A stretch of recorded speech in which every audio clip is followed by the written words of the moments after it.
Eric Crawford, Rick Bozich, a little rapid reaction. We are field side here at Acrisure Stadium, where it has been cold and wet and rainy all night. You were warm up in the press box though, right? If you were hungry in the press box, but warm and puzzled. Yeah. And puzzled. Louisville Falls tonight, 38-21 against Pitt in a game where they were favored by 7.5. We didn't think either of us thought that they would cover. We did think they would win, and they had every opportunity to win this game, I thought, but just too many turnovers. Yeah, we can go several directions in this discussion, really, Eric. One is the turnovers, 2 interceptions, 1 lost fumble, 4 other fumbles that they were able to recover. On the flip side, not forcing any turnovers by Pittsburgh. That was bad. Getting outscored 24-0 in the second half, that was bad. But then you look through the lineup, Jawar Jordan missed the last 3.5 quarters of the game with a hamstring issue. Renato Brown, their starting right guard, didn't play at all, injured his knee in pregame warmups.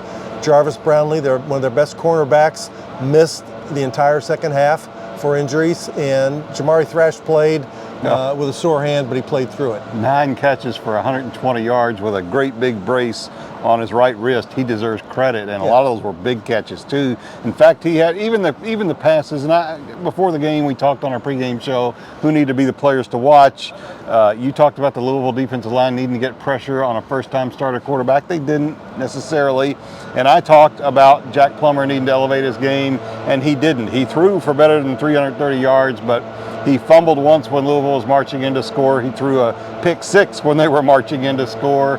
You just can't have that. He's a 6th-year starter going against a guy starting his first game, and even though he threw for better than 330 yards, I thought the other quarterback was more poised in a lot of ways. Yeah, I mean, he had that big touchdown pass in the second half that really gave him confidence, Christian Vair.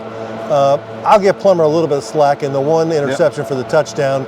Jamari Thrash got knocked off of his route. I think he threw the ball where he thought Thrash was going to be, but wasn't able to get there.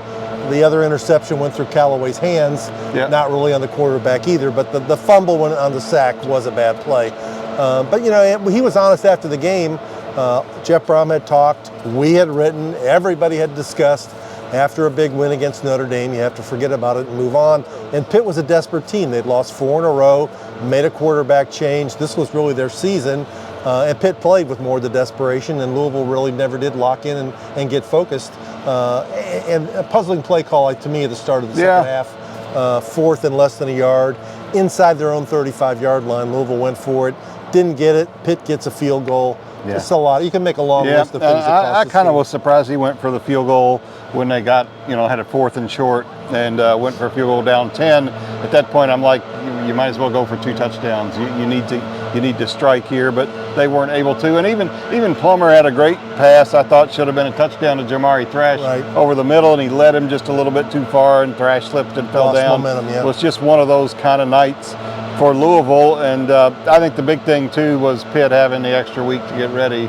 This was a huge game for them, and they played like it, and they deserve a lot of credit. I thought they did a lot of good things in this game. It happens sometimes. You win games you don't think you're going to win. You lose games you don't think you're going to lose. Louisville's still 6-1. They got a couple of weeks to get ready to regroup and come back at a huge game in a couple of weeks against Duke at L&N Stadium. You'll be there.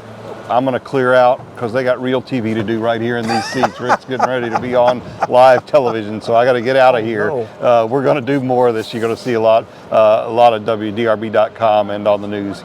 Keep checking us out. Thanks for joining us. And the light went out. And the light went out. Perfect time. The red light went out. Oh, it's fine. The other one's probably got some light. I still got a light. This is what happens on television, folks. We're still rolling. See that you get to see it all. Where's the light? What light? We don't have a light. That we were using that light. That went out? Yeah. Behind the scenes. Yeah.